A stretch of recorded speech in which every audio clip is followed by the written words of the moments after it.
Welcome back. All right, so news of the day video for all you fine people as we're a week out now from the free agency, and so we're a week out from the market opening up. So we're getting a lot more news, although not a lot of resolution to those news items.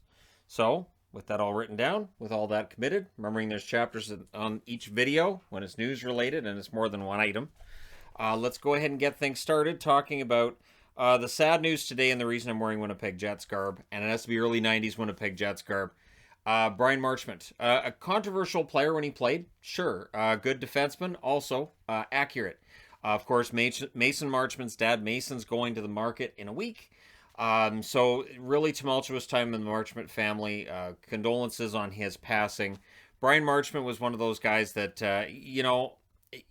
as I said, he was controversial at points during his career, but he could be very effective and he could be very popular with the fan base for the team he was playing with. So at some point, I'll do a Bryan Marchment video. We can discuss his career and the player he was. And so, yeah, it is an absolute shame. 53 years of age is way too young. That's not that much older than I am right now. So it's one of those things that really does kind of hit home for me because, yeah, I watched him play and he wasn't that much older than I was. So again, condolences to his family, friends, and to people who played with him and knew him. So, yeah, on that sad note, we move on then to the other news of the day. Adam Boqvist with the Columbus Blue Jackets signs a 3-year extension for $2.6 million per season. I really like the cap hit. I think Boqvist played really well for Columbus last year. I think this is a winner. This is what a bridge contract used to look like for defensemen. You'd get, or for forwards too, I guess. You get 2 or 3 years at a reasonable cap hit, and then if they play really well at the end of that bridge deal, then you really get paid. So for Boqvist, now he's on his way to really getting paid, getting some serious money. He's earned it. He's earned the money at least he's getting on this contract, and then he'll be trying to build himself up for the next one. So a player they got in the Seth Jones deal, and it's worked out really well for him. Again, I thought he had a good run. Now on the Patrik Laine front, they're still not close. They're still talking back and forth. Jarmo basically saying he expects a deal to get done before they would have to go to arbitration. He is an RFA with arbitration rights, so the player can elect arbitration, the team can elect arbitration. It's likely that the player, in this case Laine, will elect arbitration because arbitration puts that extra pressure on an RFA situation where teams and the player really want to get it done. You do not want to sit before an arbitrator and make the argument that your boss is being cheap and doesn't want to pay you when they should, or that the player isn't worth that amount of money because... So again, arbitration hearings can get kind of ugly. So yes, I agree. Columbus should be able to get this done before arbitration becomes an issue. The one thing, of course, that's out there too is an offer sheet could happen, but there's offer sheet discussions with numerous players, and the speculation, I'm just going to leave it where it is because I don't think any of us saw the Kotkaniemi offer sheet coming last year. Not that player, not at that cap hit. It was a shocker. So we may see that again this summer. It would have to be somebody else, though. Now, speaking of contracts, Jacob Middleton, who was picked up at the Minnesota Wild, is staying with the Minnesota Wild. Signs a 3-year deal for $2.45 million per season. So less than what Boqvist is getting. I thought Middleton was a really good pickup for Minnesota. While I liked him pretty well how he's playing in San Jose, it just seemed to click in Minnesota. So this is good news. The Minnesota Wild, a team that looks like they're not going to have John Merrill to start the season, but they've got... He's dealing with an injury in the offseason. So, yeah, Middleton signed for 3 years. It's nice to see guys getting signed before we hit the restricted/unrestricted free agent market. I always appreciate guys sticking around, and usually you'll see that compromise. We'll see if that compromise takes place elsewhere as we get closer and closer to free agency, too. Remember, with both Boqvist and Middleton, these are restricted free agents, so it might be a little bit easier to talk them into sticking around than the unrestricted, where you know that every team can bid and there's no restriction, and thus the unrestricted title. So anyways, there you go. We'll see what happens. JT Miller. So again, as soon as they start talking about the draft, and when I start seeing articles that have JT Miller's picture on them, I roll so hard that you can hear it. It makes an audible noise. And it's one of those things that the Canucks have been clear. They don't feel any pressure. Patrick Allvin said he doesn't feel any pressure to make a deal.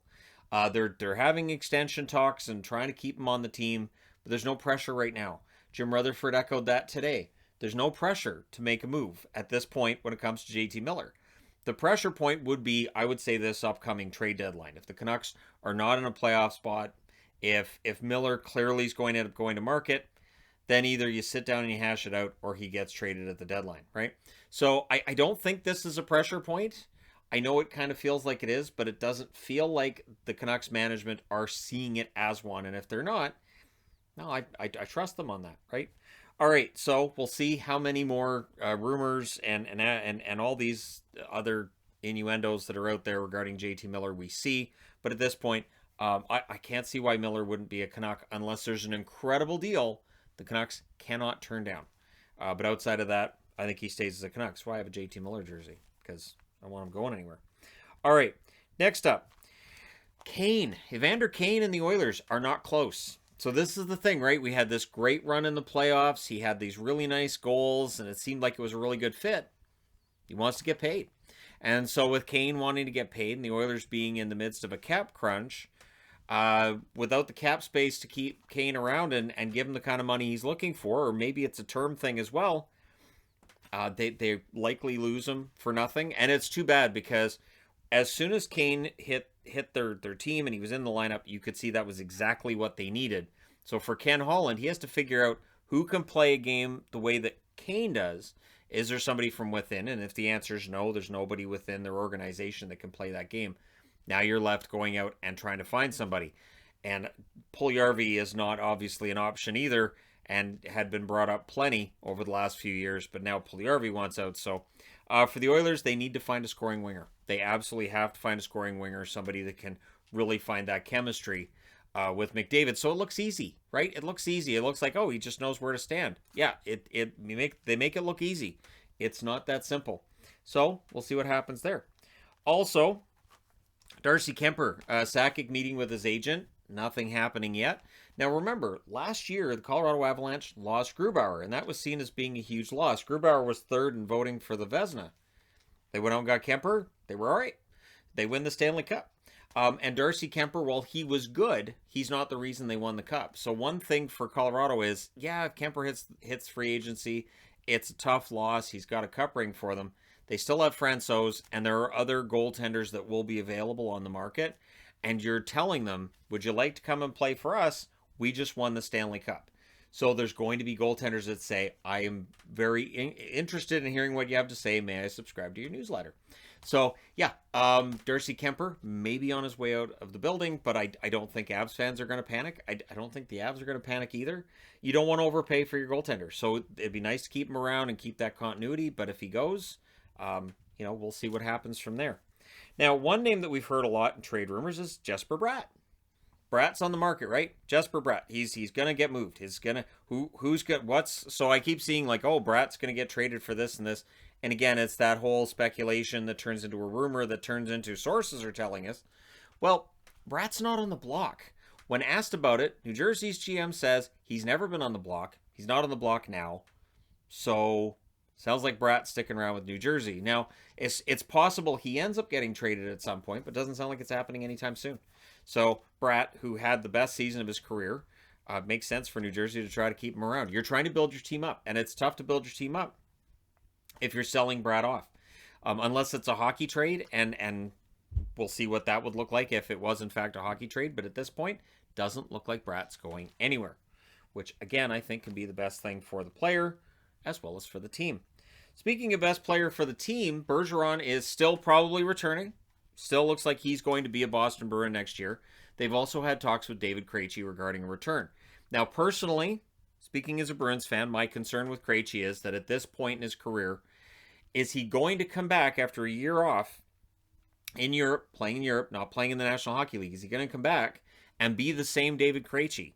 And is he still a number 2 center in a National Hockey League, for a National Hockey League team that's looking to make the playoffs, or would he be better suited to be the number 3 center, right? So we'll see with Krejci how much money it would cost and what the Bruins' plans would be outside of that. But getting Bergeron back and getting Krejci, getting his name onto a contract as well, I think it helps. But how much does it help? And what is the best role for Krejci at this point? So we'll see. All right. And last but not least, Nick Backstrom. So the Washington Capitals know Nick Backstrom after his hip resurfacing surgery, and I talked about it in the Backstrom video about how it's tough to come back from that, and players that have that surgery usually play very few games for the rest of their career before they're done. It is tough, right? It's right up there with hip replacement. It is difficult. But he plans to play this year, and the Capitals plan on having him in the lineup at some point this season. There's no guide as to when that would be. But that means that they can't just take his money, plunk it onto LTIR, and then just spend it. They have to be smart with it. So for the Capitals, that gives them a little more to think about. But they're planning on Backstrom playing this year. He's planning on playing this year. I don't know whether or not he'd be the same Nick Backstrom, but we'll see. He's proven people wrong in his career in prior times, and so we'll see if he can prove people wrong in this time as well. So let me know your thoughts in the comments section below regarding any of these items. And again, my condolences to friends, family, co-workers for Bryan Marchment. Honestly, I never heard anything about him off the ice regarding anything. The controversy seemed to stay on the ice. And yeah, like I said, there will be a video at some point on his career, so keep your eyes open for that.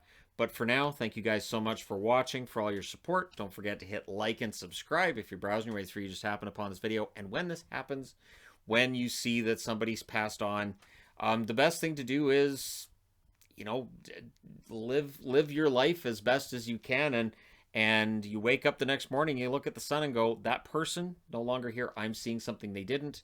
And so there's kind of that feeling of, this day's kind of important, right? Because they don't get it. I do, so I should do something today. So there you go. That's something I've done in my life, and so just something I share with all of you. Thank you guys so much for watching, for all your support. I will talk to you again soon.